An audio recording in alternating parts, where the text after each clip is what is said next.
Hello and welcome back to the channel. Today we are building another Pipedream Sirius, but this one belongs to Alan, and Alan is the guy who designed this bike, and he has asked us to build it to his specifications, which we were more than happy to do, and we're going to be catching up with him later on in the video to talk us through his component choice to go with the frame that he designed.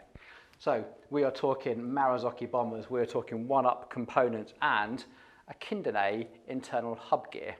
Let's get into the build and talk about it afterwards. Pipedream.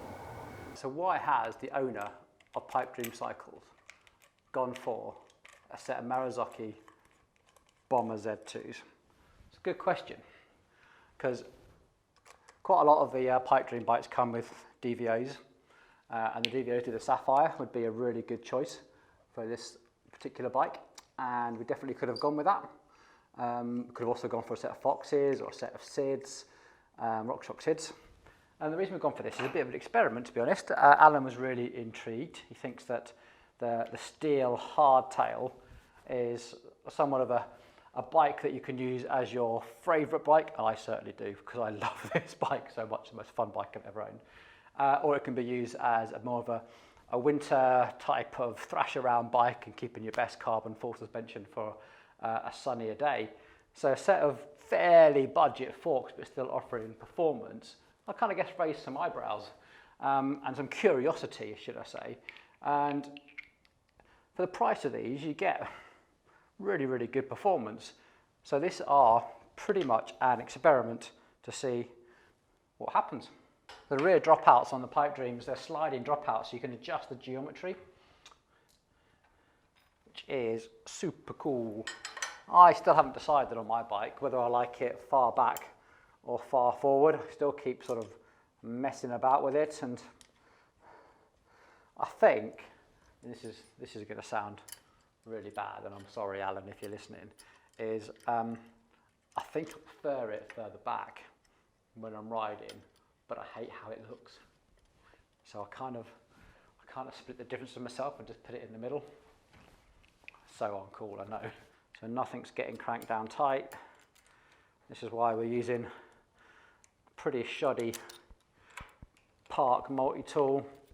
Actually works really well for this sort of just fast assembly work. I really just wouldn't put any pressure behind them. Certainly don't like using them for like undoing bolts. Like to go back to the Weira set for that.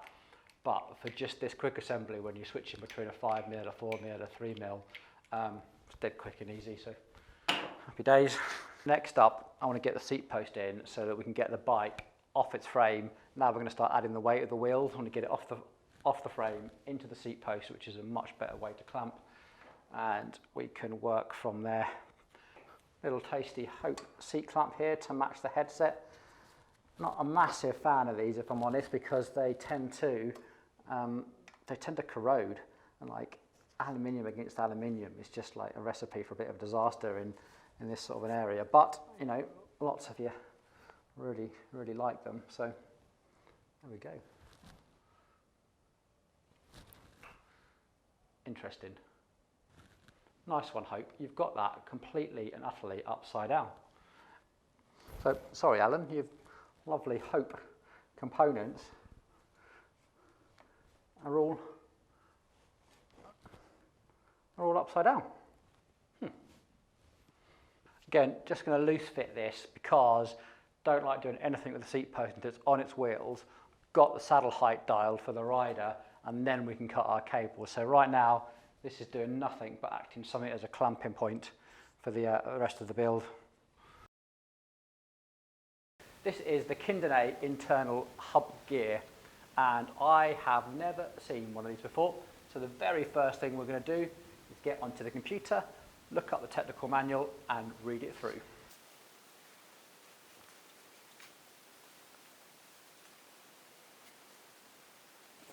All right, looks pretty straightforward, but I'm glad I had a look up. Interestingly, only rated to 150 kilonewtons of force. Now, quick calculation with an online calculator says that at about 80 RPM pedaling cadence, that's about 1300 watts. So, yeah, not massive, but probably enough for what we need to do. Also, it looks fairly straightforward. We've got this like little spaghetti thing here of two hydraulic shifters, one side to make it easier, one side to make it harder, and this anodized CNC thing to help with the changing of gears. Other than that, we've got to fill it up with oil, fit a proprietary disc rotor to it. That seems like it. Stay tuned. Just back from the main workshop downstairs, fitted up a set of Hutchinson Kracken tyres. Now these are pretty slick tyres. Fast rolling is what Alan wanted. He's thinking about doing some serious distance on this sort of thing. Bit of bike packing, bit of like typical cross country. Front and rear. I've got to say the rear is heavy, and I couldn't resist just getting a set of scales up for you guys and seeing what these are all about.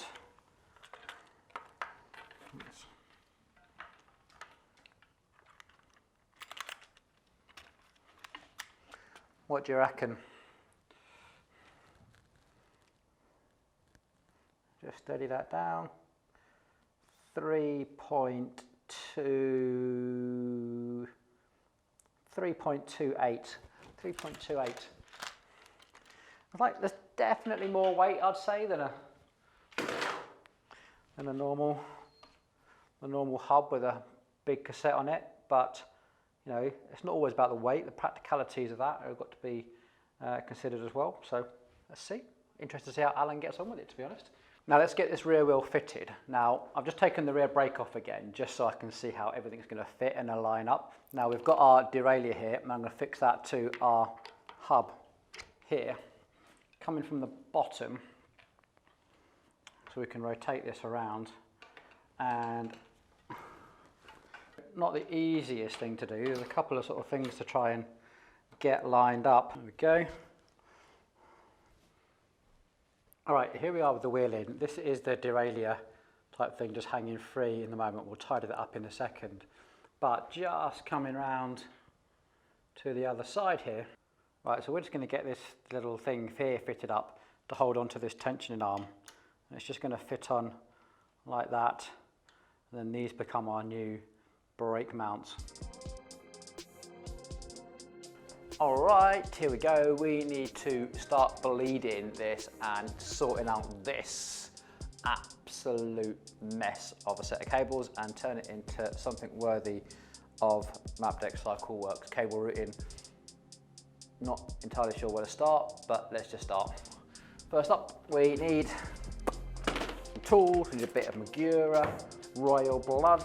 We need a bit of Shimano mineral oil. We also need a couple of cool tools, the Jaguar cable cutter and the Jaguar needle installation pushery thing.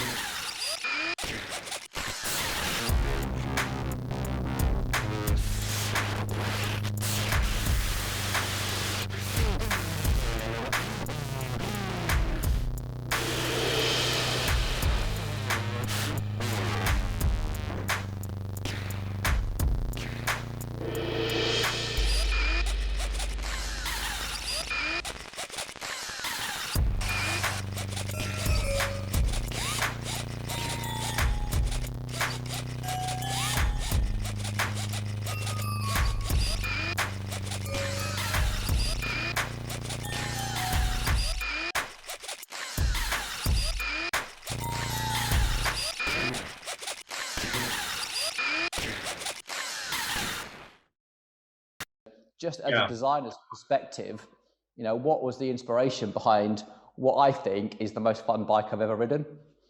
Well, that's great. That's good to know. I mean, this is the thing. I mean, the Sirius goes back like 15 years, and it was our first bike that we ever did. And you know, it's been through like 4 generations, and then along came the Moxie in 2017, and the Moxie was a sort of departure from where we'd been before, or I should say, it was quite experimental at the time. Again, I've said this before. I'm not going to beat this drum too much, but we created a new tube set to allow us to build the Moxie, which allowed us to do some pretty crazy geometry in a steel frame. And yes, it's been a success. Yes, it's been phenomenally popular. But I think what it's shown us more than anything is that good geometry is actually trumps long travel. And so what we've realized over the past 3 or 4 years is that you don't necessarily need a longer travel fork to get the performance out of the bike that you kind of expect. And the idea of a big hitting bike is probably more than what most people need. We use the phrase, the kind of bike that most people ride most of the time. And I think that's what we're aiming for. Certainly if you're riding it in the Tweed Valley, 160 mil travel might be what you need. But I think for most purposes, short travel, hardtail, which is nimble, relatively light, it isn't too much of a handful for all day riding, but it's playful enough for a kind of bash around the woods. It's the kind of bike that complements, if you've got full suspension, you don't need another long travel hardtail in your quiver. So this for me is, I've said this to a few people in the past couple of years. This is the bike I'm probably most excited about out of anything we've done in probably about 10 years, because I feel like we've sort of we've come around full circle to where we started out, which was creating a really, really good fun, very, very capable, short travel hardtail, which is relatively, again, it's all, relatively light, but it's good, good fun bike. It's, I think I definitely agree. It's, for whenever I've ridden it, there's not a single time where I go, oh, I wish I had a different type of bike underneath me. Like on steep downhills, I felt first really confident on it, and going on technical climbs, I felt confident, and doing some distance, it felt ideal. There's never been a time where I really hate having all this travel, or I really hate this thing about it. It's a compromise. It just feels like it's just fine at everything it does. So, which is great, like in terms of a quiver killer, if you like, is the term, isn't it? If you would have one bike, this is probably going to be it. But I think I certainly came to the Sirius as an idea of a winter bike, and I'm sure quite a lot of your customers come to that mindset as well. They've got their expensive thing that they like to ride, their dream bike, and this is meant to be robust. If anything, like me, they're going to ride this all the time. It's funny you should say that, because I think, the past year was a lockdown, and the ideas of riding from home and, maybe riding a little bit further than you would have done before. The idea of being able to just grab a, relatively light hardtail and just take it as far out as you can has become sort of more of the norm. Absolutely. So I think everyone's going to be quite interested in what the designer of this bike has decided to spec it as. Yeah. Now, like, the elephant in the room is this Kindernay hub. Now, just to put this in perspective, like as a bike mechanic, obviously SRAM just launched GX Electronic. For this sort of price, you could have an electronic group set. So talk us through where your thinking is with this internal hub in the Sirius. Well, before we go to the hub, I think the other thing we need to address is, part of, one of the things that's dictated the build is availability of what's out there. So, I know that you've got a SID on your bike. I had a SID, I sold it. I'd give my right arm for a SID right now. So this, I've got 34 factories on mine. Okay, well, fair enough. Yeah. So there's that which dictates a little bit. But coming to the hub,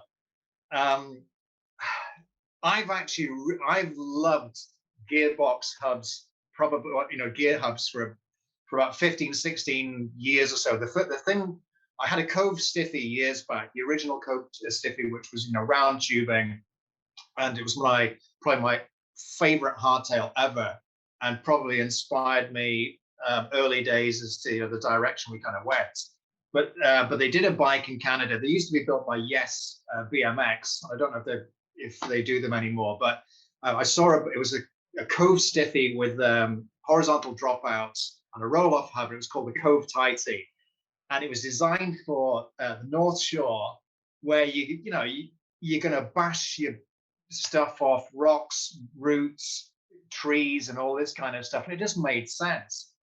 And it kind of captured my imagination as a sort of, bomb, the ultimate bomb-proof bike, Yeah. which was, virtually weather resistant, bash resistant. I mean, just, abuse, genuinely abuse proof. Yeah. So that traditional like winter bike, like you come in, your hands are freezing, your toes are cold. All you want to do is eat and get warm again.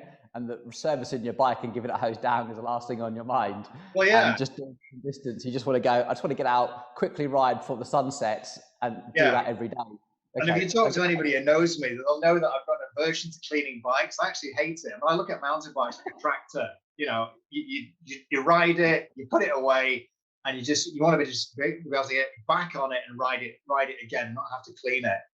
Yeah. But yes, I mean, back in the day, I mean, you had 135mm dropouts. We sort of moved towards 142. And the thing is, over the years, these internal gear hubs haven't really moved with the times particularly.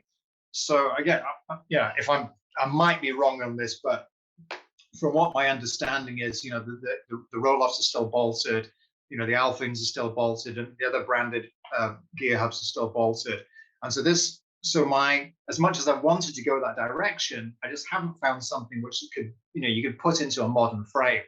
And then along came this one, where they've got this really interesting lattice hub arrangement where the hub slots into the wheel, and it's designed, it can fit into a number of different hub space things.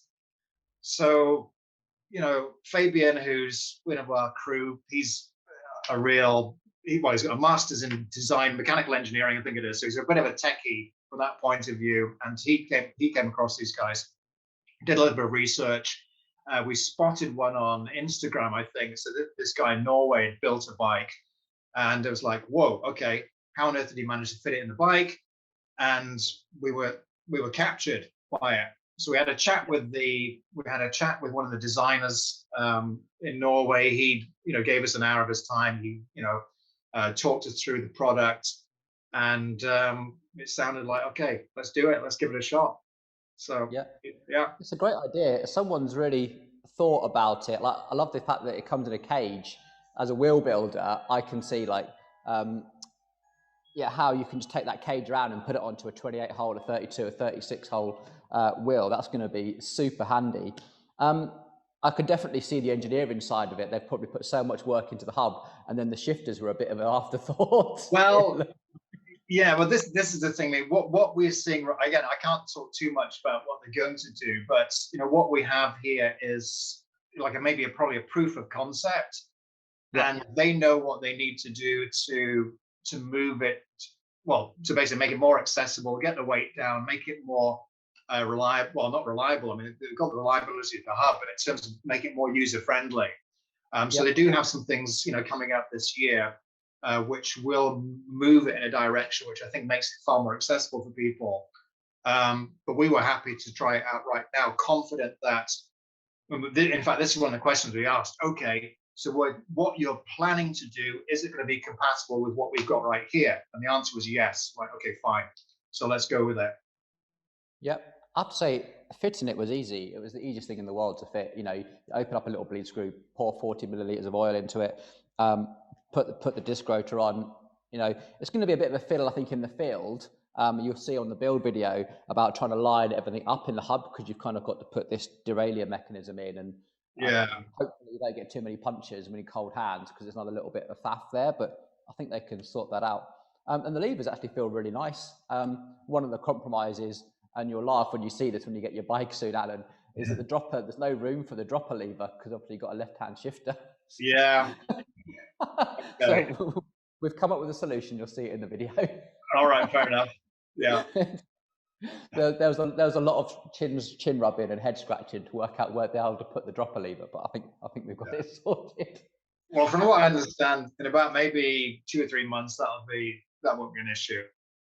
I'm really excited. I think this is a really great idea. It's always captured my imagination, but all the limitations you just talked about have done it, and it totally suits this idea, this concept of just a bike all day, every day.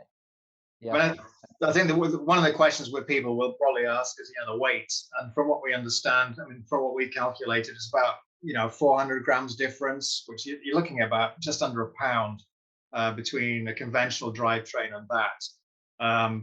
People say, okay, but all the weight's the back wheel. So what? As far as I'm concerned, you've got a 4-pound fork on the front.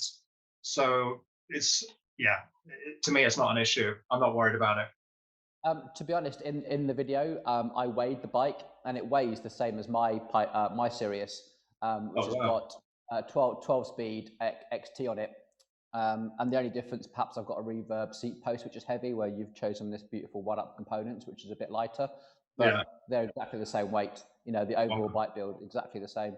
And you've got and I've got Fox 34 factories, step cast ones, and these are a pair of Marzzochi bombers. So there's, I was like, oh. Yeah, there you go. Right. Yeah. So there must be some weight savings in there somewhere. So I think the only other difference is you've gone for the slightly narrower, the PI 25 from Pacenti, and obviously gone for some rather slick looking Hutchinson Kracken tyres.